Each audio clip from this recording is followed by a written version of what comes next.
अस्सलाम वालेकुम। ये घरेलू टोटके आपके ज़रूर काम आएंगे। अगर बेएहतियाती के सबब मसाला थोड़ा सा भी जल जाए तो पूरा सालन बदमज़ा हो जाता है।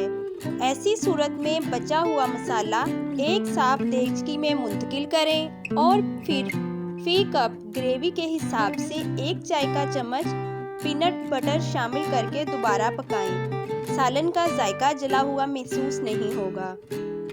कोई भी कच्चा फल मसलन आम वगैरह कागज़ के बैग में एक सेब के साथ रात भर के लिए रख दें। सेब से खारिज होने वाली गैस कच्चे फल को एक रात में पका देगी। जब भी यखनी बनाना हो हमेशा ज़्यादा मिकदार में बनाएं और छोटे बड़े प्लास्टिक के बैग में डालकर फ्रीज़ कर लें। फिर जब कभी सूप या सब्ज़ी बनानी हो तो हस्बे ज़रूरत बैग फ्रीज़र से निकालें और इस्तेमाल करें।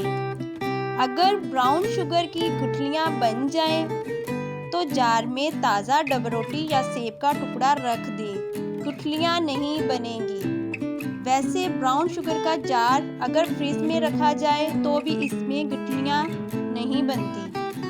सूप बनाते वक्त अगर पैन में बर्फ़ की चंद डलियाँ डाल दी जाएं, तो तमाम चिकनाई इकट्ठी होकर सूप के ऊपर आ जाएगी और इस तरह आप बआसानी चम्मच से तमाम चिकनाई बाहर निकाल सकेंगे।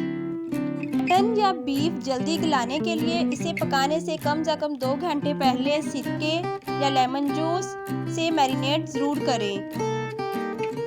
खालिस शहद कुदरत का ऐसा अतिया है जो कभी ख़राब नहीं होता। अगर आपको शहद की रंगत कुछ धुंधली सी या बदली हुई महसूस हो तो इसे 30 सेकंड के लिए माइक्रोवेव ओवन में गर्म करें और फिर से शफाफ हो जाएगा।